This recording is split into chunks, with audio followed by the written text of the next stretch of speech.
Hey guys, let's put an RCBS Powder Checker on my Dillon XL650. Check it out. Alright guys, so what we got here is the RCBS Powder Checker 87590 for a progressive reloading press. I plan on putting this on my Dillon XL650, and I use the Dillon XL650 mostly for 223-556.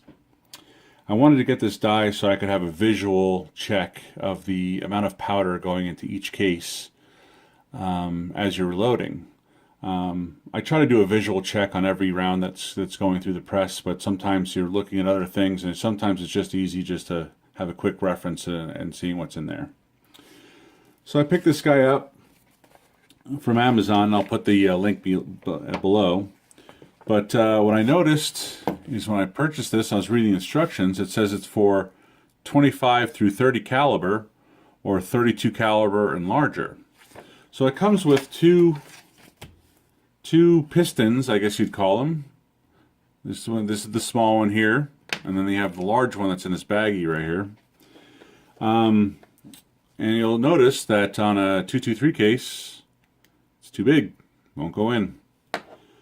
So I was a little challenged what I was going to do about this and how I was going to fix it. I thought about chucking this up in a drill and sanding this down a bit, and just couldn't come up with anything that was really good. So instead of returning this, I thought, well, I'll just keep it and we'll figure something out later, or I just want to use it for 223. But as I was kind of fiddling with it the other day, I kind of came up with a genius plan. Here, let me throw it up on the press, and I'll show you how I'm doing it. I'll show you how to mount the die on the press, how to get everything ready to go, and then I'll show you how what I did to figure it out. Hold on one second. All right, guys, I just moved the camera so you guys get a better visual of the press here. As you can see, I have station number 3 open immediately after the powder die. So the way you mount this is you screw the die in.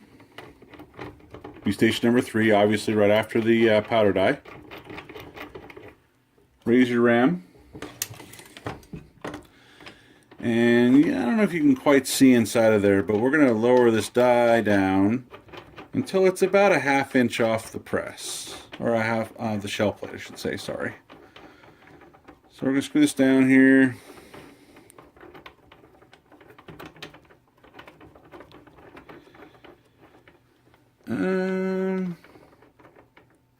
That's pretty close right there. So we'll just go ahead and leave that there. One thing is that you have this indicating rod that screws into the top of the die. And you kind of want that towards the back. So I'll loosen it up just a little bit. So this is towards the back, or is how you're looking at it is towards the back. And then I'm just going to give the die a finger tight. That's all you pretty much need. And that's it. That's how you mount the die in the press. It's pretty easy. But the problem was, if you remember, was the rod would not fit inside of the 223 case. Normally, this would be inside the die like this, and it would raise and lower with this white cap actually on this rod here. And, oh, you can't see that. Let's see here. Let me adjust the camera just a little bit. All right, that's better. So this is the cap right here I was talking to you about. Would normally be on the tip of this rod, and it would go up and down in the die like so.